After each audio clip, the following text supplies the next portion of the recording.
নয়া জালেম বিএনপি আপনাদের ঘরে ঘরে এসে এক কার্ডের গল্প বলে, শুনেছেন নাকি? ঐক্যবদ্ধ বাংলাদেশের কাছে কোনো কার্ড নাই। আপনাদের কি মন খারাপ? কারণ নতুন জালেম নতুন কায়দায় চাঁদাবাজির পরিকল্পনা করেছে, তার নাম হচ্ছে কার্ড। বিদেশ থেকে দেশে রেমিটেন্সের টাকা আসে নিরাপদে, তাই আজই আপনার আপনজনকে বলে রাখুন রেমিটেন্সের টাকা যেন শুধু নগদেই পাঠায়।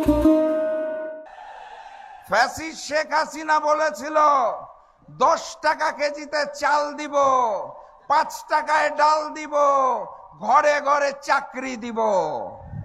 মনে আছে আপনাদের? 10 টাকা কেজিতে চাল পেয়েছিলেন, 5 টাকার ডাল, ঘরে ঘরে চাকরি। লন্ডন থেকে এসেছে তো 10 টাকার চালের জায়গায় আধুনিক কার্ডের ব্যবস্থা করেছে। কার্ডের যে মূলা ঝুলানো হয়েছে, কার্ড না হয় দিবেন, সেই কার্ডের জন্য প্রতি ঘর থেকে আবার কত টাকা চাঁদা তুলবেন সেটা তো বলেন নাই। এই সব আধুনিক কার্ডের মূলা ঝুলাবেন না, বাস্তবসম্মত কথা বলুন। যদি মনে করেন আগামীর বাংলাদেশ গড়ে তোলার জন্য কাঁধে কাঁধ মিলিয়ে আমরা একসাথে কাজ করতে রাজি আছি, তাহলে আমি বিএনপিকেও আমন্ত্রণ জানাবো। ডাক্তার শফিকুর রহমান প্রধানমন্ত্রী হওয়ার পরে আপনারা আসুন, ডাক্তার শফিকুর রহমানকে প্রধানমন্ত্রী মেনে নিয়ে আমরা একসাথে দেশ গড়ে তুলি।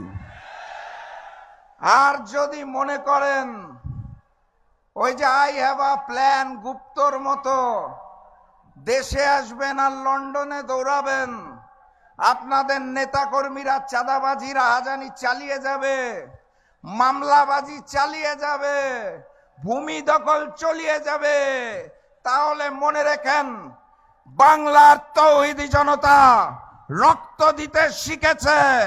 আমরা শহীদি তামান্না নিয়ে জন্ম নিয়েছি, প্রয়োজনে সবাই শহীদ হব। এই নতুন বাংলাদেশকে আর জালিমের হাতে দিব না।